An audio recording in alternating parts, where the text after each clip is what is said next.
Hi folks, I want to do a quick demo on different ways that you can approach shading in a painting. Now there's not one right way to do this, it just kind of depends on how your style develops. But these are three general ways that I think are useful in different situations. So the first one is optical mixing. And optical mixing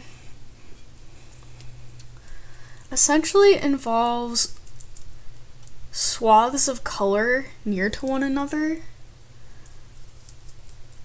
that from far away appear like they mix together.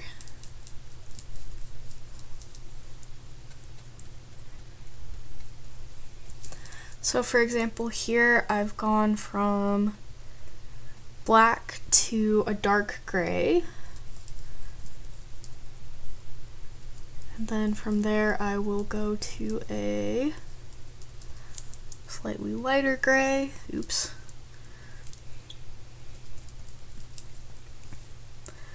So I started with a black mixture and then I'm just adding more white to it each time. So this is my third chunk of slightly lighter gray. I'll add a little more white to it.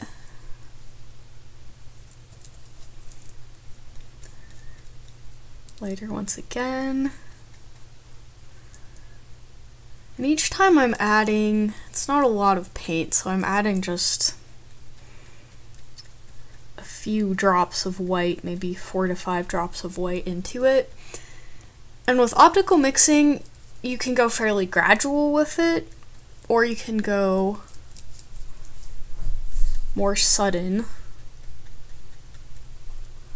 Gradual will tend to give the illusion of a smoother blend, and more sudden will also work, but just be more chunky. And really what I'm creating here is a value spectrum. So whenever you see anything in the course where I'm talking about values or value spectrum, by values I don't mean the morals and ethics of the painting. Sometimes people think values refers to like morals and ethics, which it can. But in this case, I'm talking about the spectrum of darks and lights, so black all the way to pure white. And even though here I'm literally using black and white, all colors have a value spectrum, so you can imagine there's a whole spectrum of very dark blue to very light blue, very dark yellow to very light yellow. Yellow won't get as dark as blue, but it still varies as to how dark it can get. Okay, I had to clean my brush because now I'm trying to get really light. So that's my lightest gray before I'm just gonna clean my brush as best I can and then get some pure white on there. So that's what optical mixing looks like, and you can see the individual chunks, but your brain will also understand that this is meant to be a value spectrum. Okay, so next we'll take a look at blending. Now this I'm going to try and do relatively quickly because I'm not using acrylic retarder right now. Blending does most lend itself to acrylic retarder because the acrylic retarder makes it more like oil paint. So I'm trying to do this relatively quickly. Basically I'm just putting multiple colors of paint next to one another and then blending them together.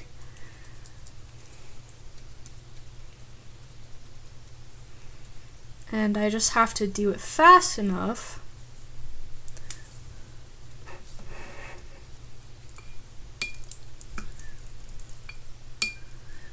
that the paint doesn't dry before I'm done with the blending. Really, I'm just adding more and more white to this.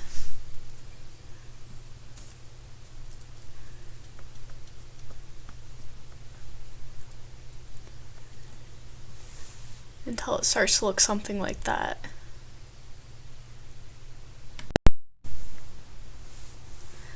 Okay, so it's not a very even blend right now, so I'm just gonna soften it up. And you can see it still has some chunkiness to it, partly because of the type of brush I'm using, and just because acrylic isn't really suited to a super even blend. It'll just tend to not be perfect with the blending. But if you're looking for that super smooth blend, once again, adding the acrylic retarder will help. Okay, so the next one is glazing. So I will start with just pretty dark gray. And then I'm not actually going to add any white into this gray. Instead, I'm going to take my acrylic mixing medium. This is just one brand of many you can get, my Liquitex matte medium. And I'm going to add progressively more of this to the color so that you start to see more of the paper underneath. Or really whatever's underneath will show through to get something like that. See if I can feather it a little more. So here is pure paint, more and more mixing medium as it goes down, and that's a great one to use if you have some sort of color underneath that you want to show through. Or honestly, this one's the fastest in a lot of ways, so you're just adding mixing medium and that's it. So those are 3 options you can try out: optical mixing, blending, and glazing.